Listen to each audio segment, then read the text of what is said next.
Uncivilized anatomy, continuing with the vertebral column. Let's talk about some ligaments. So we're looking at a lateral view of a few vertebra. Here's the vertebral bodies. We've got intervertebral discs between the bodies. All right. And then we've got the articular, superior and inferior articular processes forming these Z joints along the posterior arch on the right and left, the zygapophyseal joints. All right, check out some other videos for those.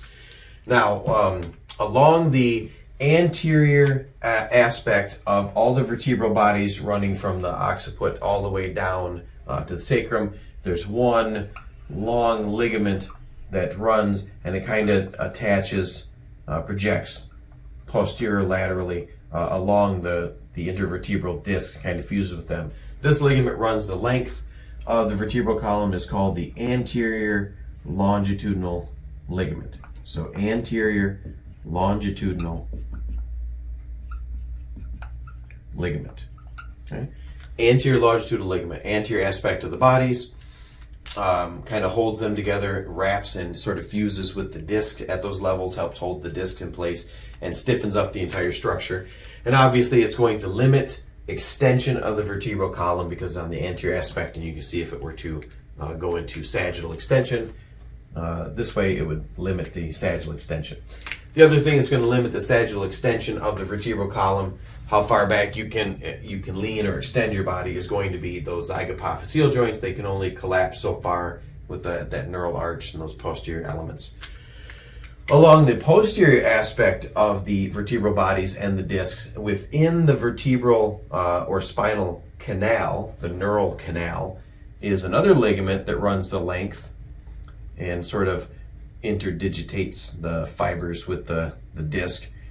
It's going to be inside the canal.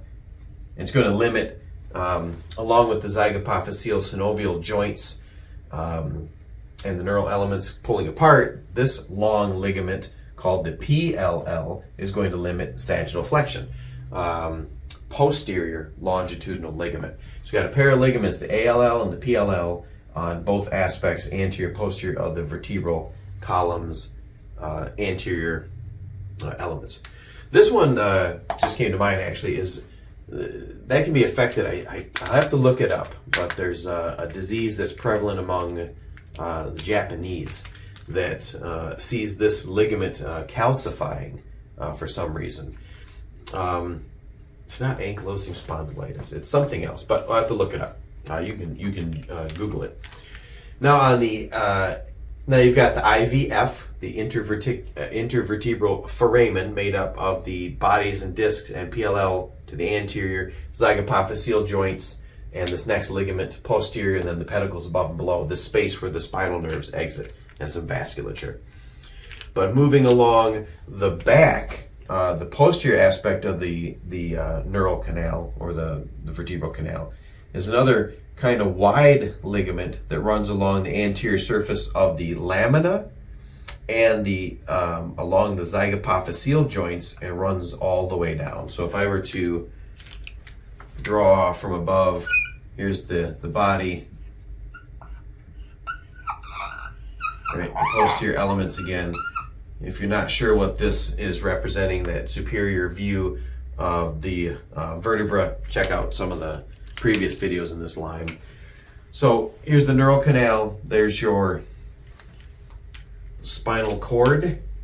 I'll draw that in green right there, your spinal cord.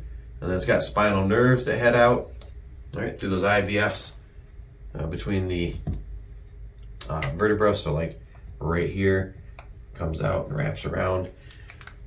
And along the anterior surface of the body, you'd have the ALL.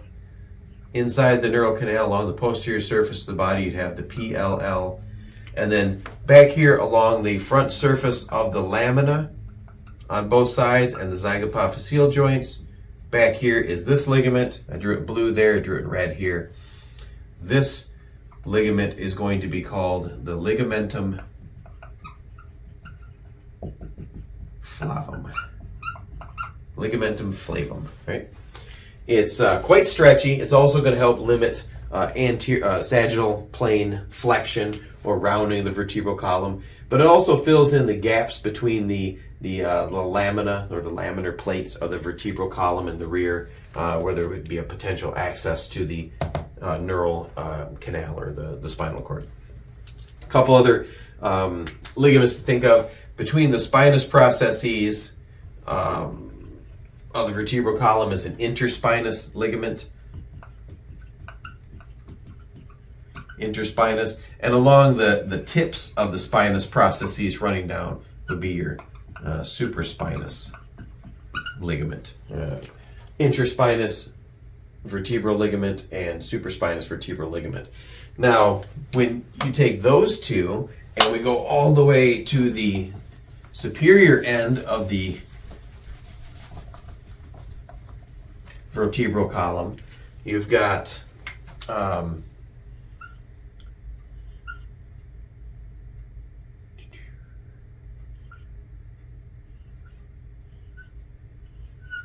the vertebral column, and here's the back of the skull. We've got that nice, gentle cervical curve, that secondary lordotic curve, cervical curve in the neck, and the spinous processes, which in the cervicals are bifid, but that's for another video. I'll get to that.